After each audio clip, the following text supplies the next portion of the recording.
hope you already know the drill at this point. Today's trip wasn't as good as on Monday, but yeah, let's take a look at what we actually got. So, we actually got a few eggs here. So most of these actually falling out because there's one that was just like destroyed in here.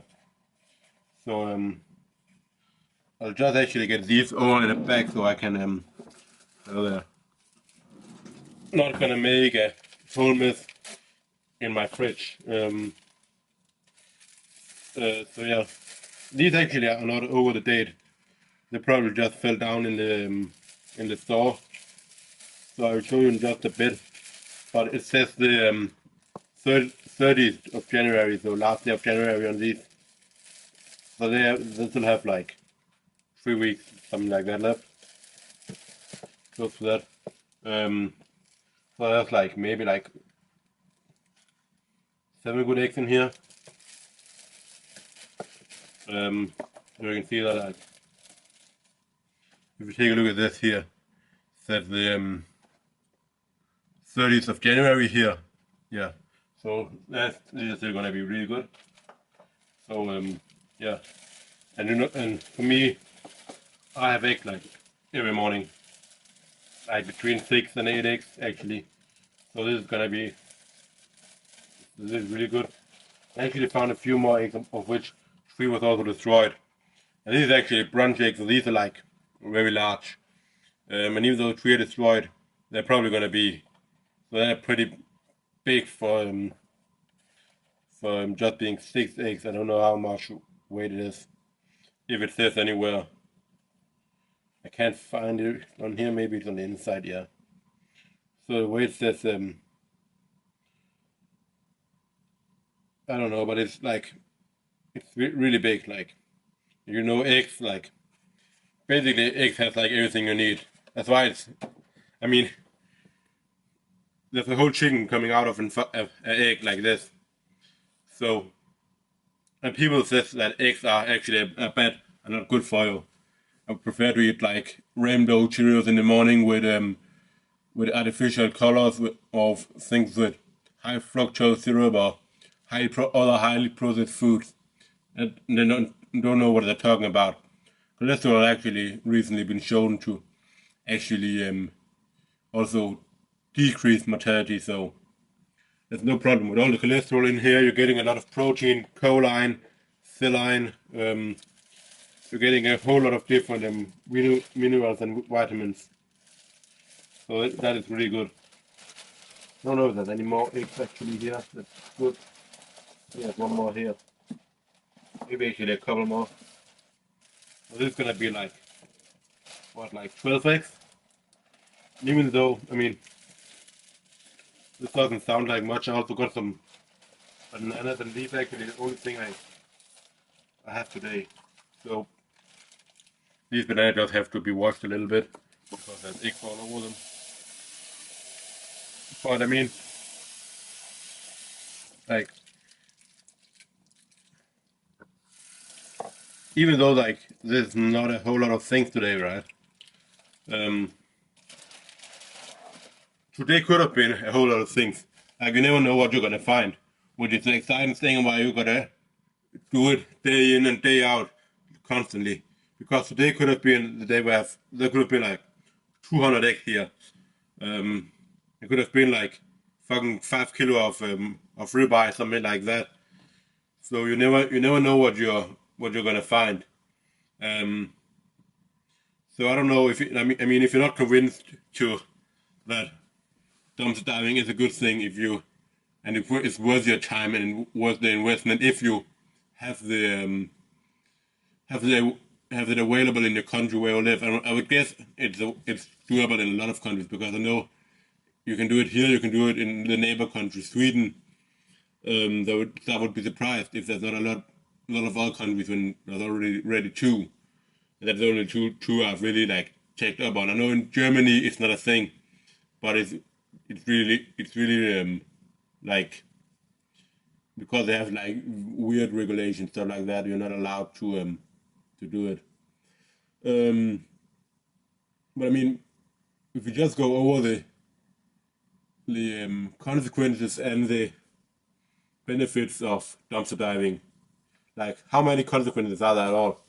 I only think that's like one real consequence, and that is it actually takes some time. But let's be real, when you're doing it, you're actually saving time because you don't have to wait in a queue in the supermarket. You can just go outside at the bins and find your food. Do that at a few supermarkets. It's not gonna take more time than going in the supermarket and going around finding stuff. Um, and then, I mean, some of the benefits you got, some of the consequences you guys might be thinking of, are fears that are you're just making up in your own head, of like you're scared of what people are going to be thinking of you because you associate dumpster diving with being not having bad hygiene, being poor, stuff like that. But that's not really something you actually know for certain. It's just something that you're making up in your own mind.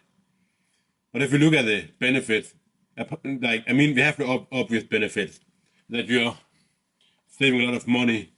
Instead of having to buy a lot of food, you're getting most of your food for free.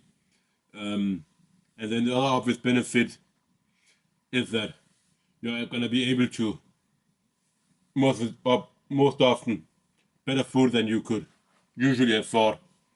I mean, I often at my breakfast or something or dinner every day, I can sit and eat like ribeye, sirloin, stuff like that.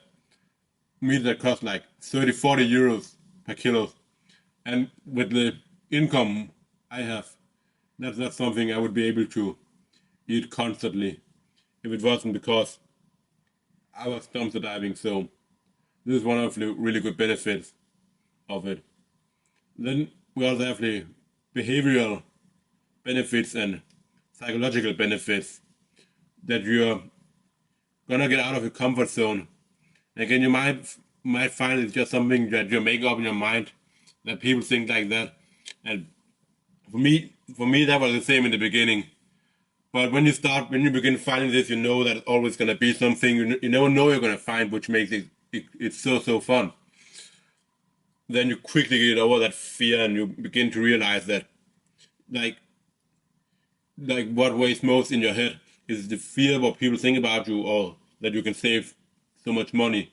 And I think the benefits clearly outweighs the consequences. So you get out of your comfort zone. And what is the other thing I was thinking about? Yeah, you also get to like you become you learn to block out others' opinions. So I think in this world where we have constantly can compare us to others, what we see or everyone's live and online on social media. I think that is one of the best traits someone can learn, to just be able to block out all the noise. Like it's the same in training. What is the reason you're not like doing like such as exercise and stuff like that, all those things, because you're weird, because you're afraid of weird looks, or why you're not quitting your job or doing something else. You're always scared of what others are thinking, like the choice you're making, and they're always based on illusions that you're making up in your head because you don't actually know that's what they're thinking. It's just what I know my friend Devin would call fear narratives. And we can also look at the benefits of like from dumpster diving by taking a climate perspective, because a lot of people say they're vegan, for because of climate, they're against animal abuse, stuff like that, like ethical reasons as well. You can look at like you're saving dead animals that have been killed for no reason, like they were ending in a bin. Like think about that.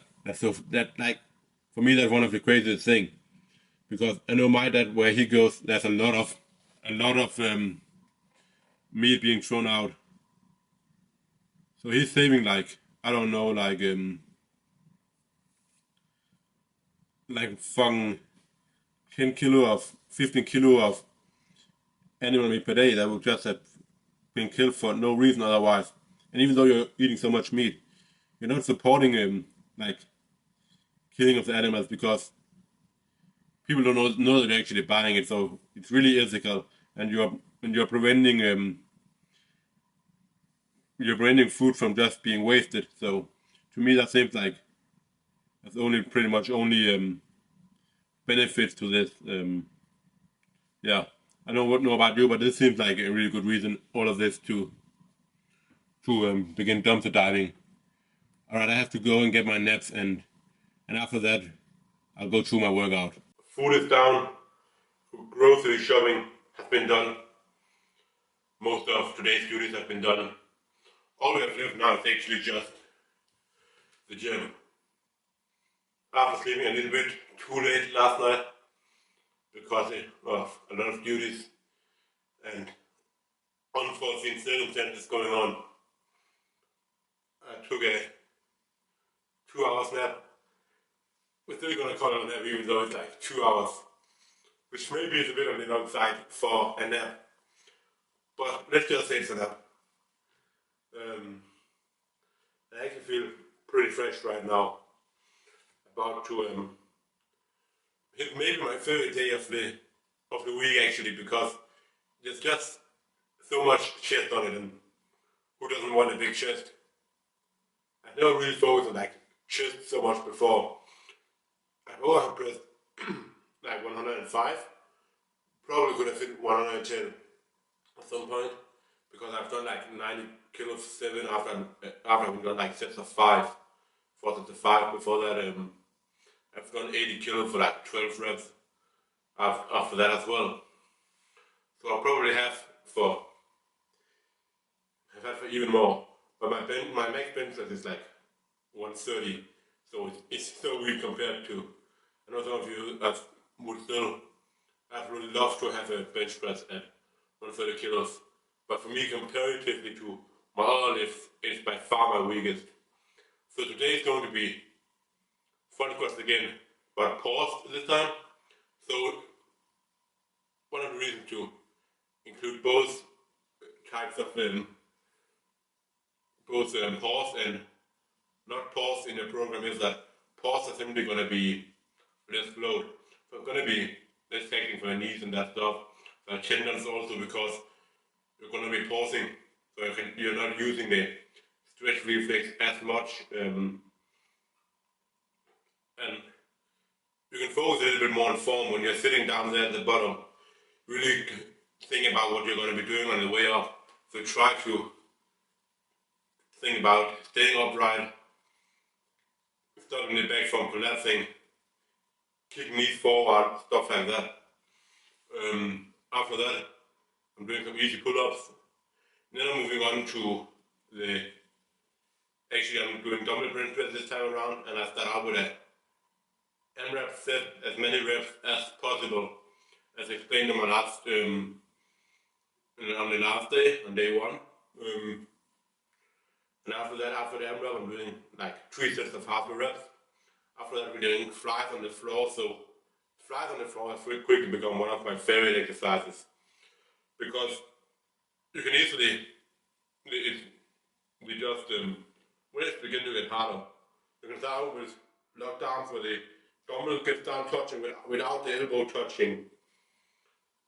When that gets too hard, you can get down with a little bit less, you can still go down with locked arm, but then bend at the bottom, and then so your elbows are touching, and you can use a little bit more there, and then you can begin going down with more and more bent arms and actually your elbow touching, and then it really burns out the chest a lot.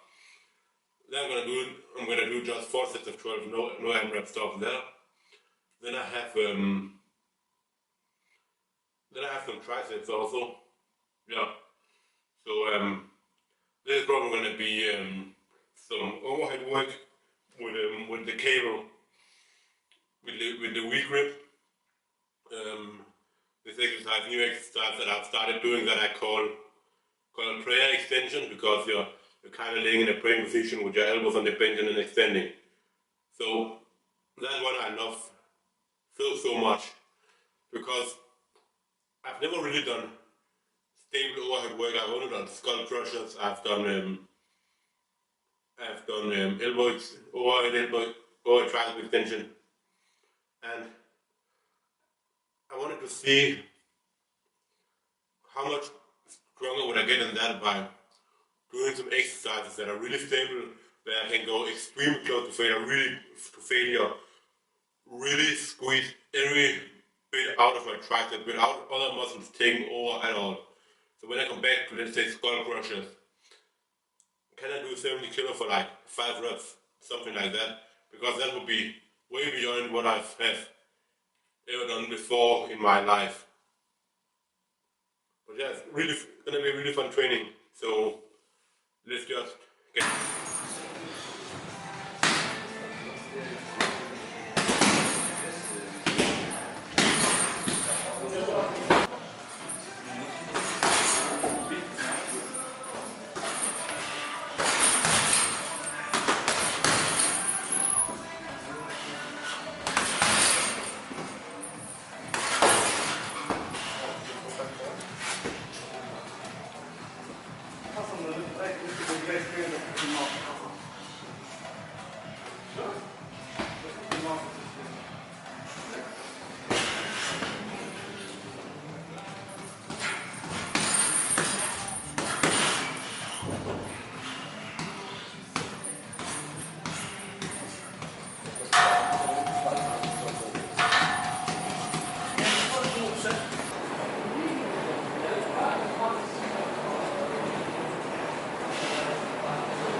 very mixed bag of potatoes training today. I didn't go in with the highest of expectations because the front squat, as you saw 2 days ago, that was not the best. Like 160 moved very, very slow. I couldn't have done more than that probably. And today was pauses, so I just took it as it came. My back was still a little bit tired from the cycle deadlift, probably because my sleep haven't been the best. I've been a little bit stressed with some stuff I had to get done over these last 2 days have just popped up out of nowhere. So I just moved up slowly, and actually I managed to get one rep paused with 157.5 kilos, which is actually a PR though. On a normal day I've done like 4 sets of 4 with 145. I could have done like 6 in the first set. On a normal day where I was feeling perfect, 157.5 would feel very comfortable, nowhere near maxing out. So that's why it's good to have this EDP that you can make. Like, I wanted to do something really, really light. I actually did 2 more EDPRs, which is totally fine. And let me just tell you, like, if you guys are never doing high reps, if all you're doing is like 5 sets of 5, with all I believe is like not really what beginners should be doing. They should be doing a lot of different ranges, high reps to increase work capacity and target other energy systems. But if you're not doing high reps, you're certainly missing out. And I know a lot of you are probably not doing it because it's hard, like not doing 20 reps squats, because it's definitely like effective as hell. And I can say that because of experience. Like I've just done 20 reps with like 150 kilos on the squat, as a, like high bar as the rest, and it is extremely effective. It's the most crazy thing I've done. It can take a while to recover from when you're maxing out with those high reps, because you're not just maxing out in the central nervous system, but you're accumulating so many metabolites in your body, and all the carbohydrates, capacities are running out. And so, because there's so much muscle damage going on, it's going to take a couple of days actually before the muscles can start to refill these carbohydrate like the systems in the body, cells in the body. So even if you're eating a lot of carbohydrates after those kind of trainings, you're not going directly into the cells immediately. There might be a couple of days, and after that you have to get them filled up. They start to get into the cells. So after that I moved on to some wide grip pull-ups, trying to go really high. The last set that we saw, it wasn't really the best, but actually the second set was pretty good. And most of my reps was actually chest to bar with these wide grip pull-ups. After that moved on to the AMRAP for the bench. Only got 16 reps and my PI is 17. But again, I went pretty hard on the front squats. My sleep haven't been the best, all of those kind of things. So I didn't really expect to perform my absolute best today. I could feel that my body is just a little bit tired still. And it's not something that really goes on my emotions that I let it affect me, because neither, like, if you have one good training, it's not the end of the world. Like, it's not like you should be celebrating and stuff like that. And if you have one bad training, not like then the end of the world. You're gonna try to keep on getting back week after week and just begin to stack these wins by focusing on getting enough sleep, eating well, and just doing what we can in the gym to support progress. And yeah, like, even like I wanted to get more rest, like have reached 20 by this point, but it's not always gonna know what happens. So still like 16 is only one less than I've had before, and it's certainly more than when I began with dumbbell press 5 weeks ago. Um, After that, I did the flies on the floor. As you can see, when it starts to get harder and I can't get them up with straight arms any longer, I begin to bend my arms so that I can squeeze out the extra few reps, and those reps of bend arm, they burn the chest like crazy. And then lastly, I did the prayer extension. And strength is slowly coming back. And with the 73 kilos, I only got 2 reps less than I had before. So when the muscle memory we are all the way back again after the 1 week off, like 10, I actually had like 10 days without triceps training, then everything should be really good again. But yeah, as I was saying with the chest press, like I think it's good to learn to control your emotions. You can't just if you let your emotions affect you, you're gonna lose confidence, stuff like that. Bad days they're gonna come no matter how well you're trying to do. You're gonna have days where you're not getting enough sleep, where you're a little bit more stressed, things like that. Sometimes it's gonna come for no reason, and the more you let that affect you, the bigger chance are you're not doing well.